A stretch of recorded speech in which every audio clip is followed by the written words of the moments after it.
پہلے دن سے آ رہے ہیں اور یہی کہہ رہے ہیں کہ سی سی ٹی وی فوٹیج کہاں ہے. جو سی سی ٹی وی فوٹیج ہے، چاہے وہ کور کمانڈر ہاؤس ہو، چاہے وہ کسی بھی انسٹالیشن پہ ہو، وہ سی سی ٹی وی فوٹیج سامنے آنی چاہیے 9 مئی 2023 کی. بانی پی ٹی آئی کا کہنا ہے کہ 9 مئی کی سی سی ٹی وی ویڈیو میں پی ٹی آئی والے سامنے لائے جائیں تو معافی مانگوں گا، معافی مانگوں گا، معافی مانگوں گا، معافی مانگوں گا.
दोस्तों कोई किसी का इंतजार ना करे, आपको जगह बताई गई है। अभी के अभी हम सब जिना हाउस में इकट्ठे हों, इंशाअल्लाह GHQ जाएंगे। अल्लाह GHQ की तरफ में कवल ने कहा है कि आने कोर कमांडर की तरफ जा रहे हैं। उनका घर रहन सहन कर दिया, कोई गमले से लेके घर की कोई चीज बाकी नहीं बची, बिल्कुल उसको तबाह कर दिया, उड़ा दिया। Actually, they've been pushed back to Girja Chowk. अच्छा, Should we go move back to Liberty or should we sit here? क्या करना है? फैसलाबाद अच्छा जी, ISI विधेयक के ऊपर हमला कर देता थी ना इन्होंने। अच्छा जी। आज इम्तिहान का वक्त है। डॉक्टर यास्मीन साहिबा के साथ मैं कोर्ट कमांडर हाउस पहुंच चुका हूं।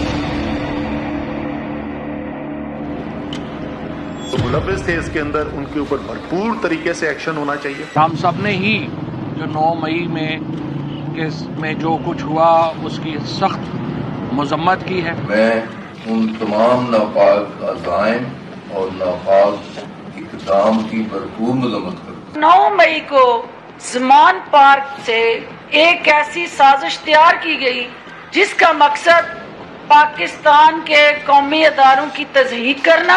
शदीद अल्फाज में मुज़म्मत करते हैं। शोहदा की यादगारों को टूटते हुए देखा। मैंने रिजाइन किया है, मैंने अपने उसूलों के ऊपर रिजाइन किया। मैं पार्टी का ओहदा छोड़ता हूँ। मैं पाकिस्तान तहरीक इंसाफ छोड़ रहा हूँ। मैं पाकिस्तान तहरीक इंसाफ से मुस्ताफी होता हूँ। मैं PTI से भी अलग का ऐलान करता हूँ।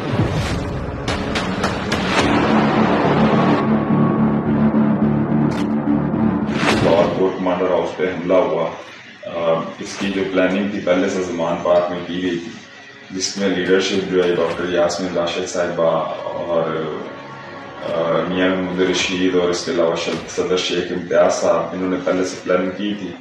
हमें लिबर्टी चौक बुलवाया गया और बुलवा के फिर वहाँ से हमें ये बताया गया कि आपने यहाँ से कोर्ट कमांडर हाउस जाना है और वहाँ पर आग लगानी है। उनके साथ मिलकर हम लोगों ने लॉर कोर्ट कमांडर हाउस पर हमला किया। मैं भी वहाँ उस तोड़ में शामिल था। जमात पार्क के जितने भी ग्रुप है वहाँ पर घुस जाते, वहाँ पर तोड़ फोड़ शुरू कर देते। 9 मई को जो बारा चौक में एहतजाज हुआ, वहाँ मैं लोगों के साथ चला गया। वहाँ पे मैंने जो है वो दोस्तों के साथ वहाँ पे मौजूद था, तो मुझसे वो कुछ नाजेबा अल्फाज इदारों के खिलाफ निकले हैं। बानी PTI का कहना है कि 9 मई की CCTV वीडियो में PTI वाले सामने लाए जाएं तो मुआफी मांगूंगा।